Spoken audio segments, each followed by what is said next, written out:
നമസ്കാരം. എപ്പോഴും ചിരിച്ചു മാത്രം കണ്ടിട്ടുള്ള തൻ്റെ സ്ഥാപനത്തിൻ്റെ പേര് സൂചിപ്പിക്കും പോലെ എന്നും ആത്മവിശ്വാസത്തോടെ അഭിമുഖങ്ങളിലും പൊതുപരിപാടികളിലും പ്രത്യക്ഷപ്പെടാറുള്ള CJ റോയ് ആത്മഹത്യ ചെയ്തുവെന്ന വാർത്ത വലിയ ഞെട്ടലോടെയാണ് ബിസിനസ് ലോകവും സാധാരണ ജനങ്ങളും കേട്ടത്.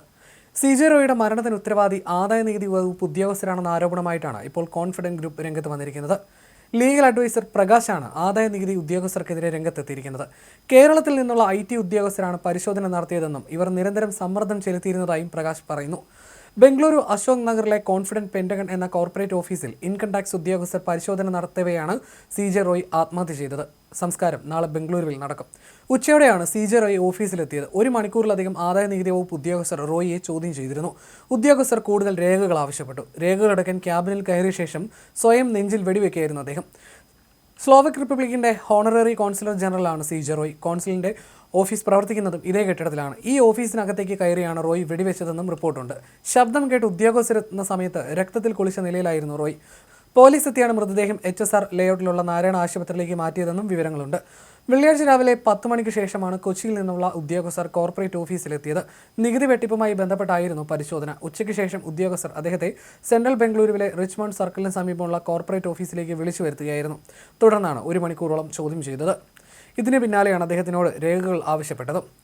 CJ റോയ്ക്കെതിരെ 1.5 മാസം മുൻപാണ് ആദായനികുതി വകുപ്പ് അന്വേഷണം തുടങ്ങുന്നത്. കഴിഞ്ഞ ഡിസംബറിൽ ബംഗളൂരുവിലുള്ള പ്രമുഖ ബിൽഡർമാരുടെ വീടുകളിലും ഓഫീസുകളിലും സ്ഥാപനങ്ങളിലും ഉൾപ്പെടെ ആദായനികുതി വകുപ്പ് റെയ്ഡ് നടത്തിയിരുന്നു. രാഷ്ട്രീയ മേഖലകളിൽ നിന്നുള്ളവരുടെ കള്ളപ്പണം ബിൽഡർമാർ വഴി എത്തിയിട്ടുണ്ടെന്ന വിവരത്തിന്റെ അടിസ്ഥാനത്തിലായിരുന്നു റെയ്ഡ്. അന്ന് ഈ ഓഫീസ് അടക്കമുള്ള സ്ഥലങ്ങളിലും റെയ്ഡ് ഉണ്ടായിരുന്നു. ഈ സമയത്ത് CJ റോയ് രാജ്യത്തുണ്ടായിരുന്നില്ല. അന്ന് നടന്ന പരിശോധനയിൽ ചില രേഖകൾ കണ്ടെടുക്കുകയും രേഖകൾ ഇവിടെ തന്നെയുള്ള ഒരു മുറിയിൽ വെച്ച് പൂട്ടി സീൽ ചെയ്യുകയും ചെയ്തിരുന്നു. അതുമായി ബന്ധപ്പെട്ട തുടർ നടപടികൾക്ക് വേണ്ടിയാണ് 3 ദിവസം മുൻപ് ആദായനികുതി വകുപ്പ് ഉദ്യോഗസ്ഥർ കോൺഫിഡൻസ് ഗ്രൂപ്പിന്റെ ഓഫീസിലേക്ക് എത്തുന്നത്. ഈ രേഖകളാണ് ഇന്ന് ഉദ്യോഗസ്ഥർ പരിശോധിച്ചത്.